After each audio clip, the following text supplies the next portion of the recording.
The Israel-Hamas war has entered its 28th day as Israeli Defense Forces intensify their ground invasion of Gaza.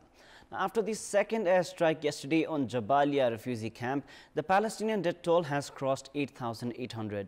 Meanwhile, the United Nations has said the attacks can amount to war crimes. Good morning, I'm Prarambha, Dahal. Let's begin with the main stories.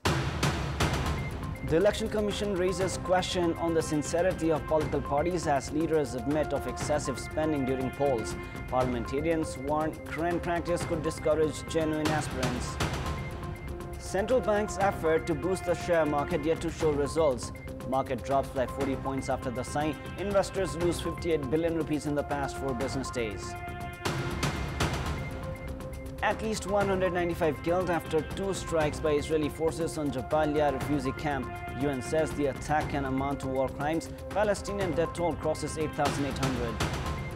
And hosts Nepal taking on Oman at the ICC T20 World Cup Asia qualifiers today. The Rhinos chasing a target of 146 runs to finish as group winners with third successive win. The Election Commission has raised questions towards the sincerity of political parties as the issue of election expenses, which exceeds the ceiling set by the Commission every time, was raised at the meeting of the Parliament's State Affairs and Good Governance Committee. The committee had summoned the Commission's office bearers, including the Chief Election Commissioner, to discuss on the Commission's activities as parliamentarians had raised questions on a range of issues, including election expenditure and the election mechanism. Some parliamentarians shared their own experiences of the recently held elections and warned that the ongoing practice would in future discourage genuine candidates from running in the elections, as parties tend to prefer those with financial backing. Others claimed that the expense ceiling set by the Election Commission was too low and that no election could be contested and won under the expense range.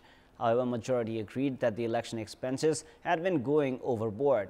A few parliamentarians suggested to conduct election at all 3 levels simultaneously and to lift the provision of silence period. They also suggested the Commission to implement rules to prohibit alliances ahead of election and provision for no votes. In response, the Commission highlighted the current scenario was a result of the lack of honesty on behalf of the political parties. On a different note, Chief Election Commissioner Dinesh Thapalia informed the committee that preparations were underway to hold elections for the 19 posts that will be vacant at the National Assembly in February next year.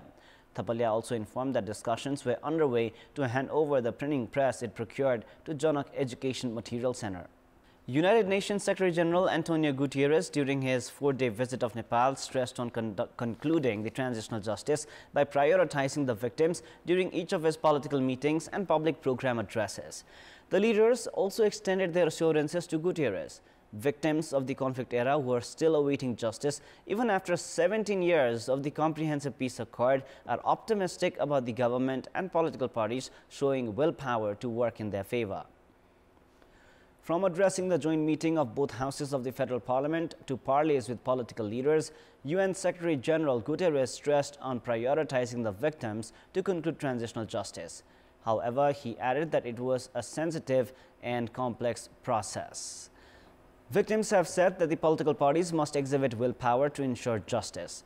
The Comprehensive Peace Accord had allocated 1 year to conclude transitional justice, but with the political parties' delay in formulating victim-friendly acts, the victims are awaiting justice even after 17 years of the agreement as the peace process remains incomplete. The UN has also assured of extending required support to develop procedures for addressing the necessities of the victims, which has internationalized Nepal's peace process.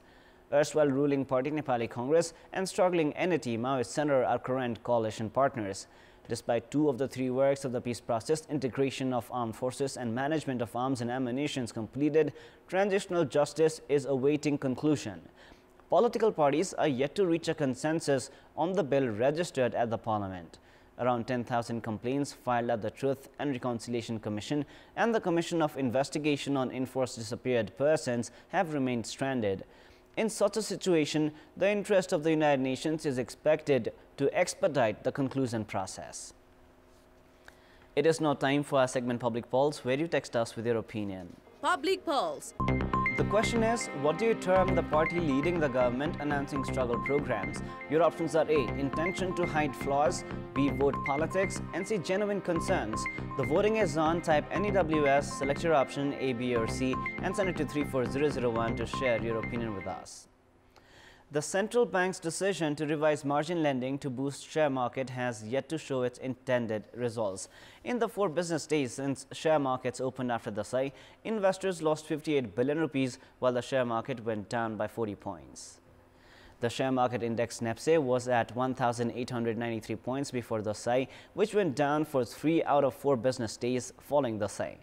Daily transactions that total between 1.5 billion to 2 billion rupees before the SAI has been limited to less than 1 billion.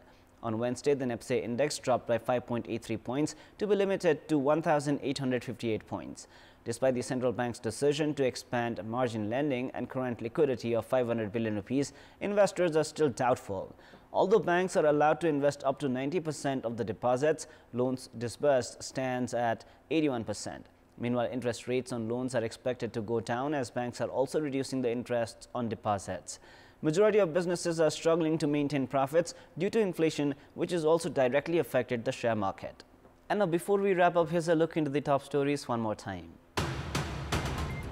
The Election Commission raises question on the sincerity of political parties as leaders admit of excessive spending during polls. Parliamentarians warn current practice could discourage genuine aspirants.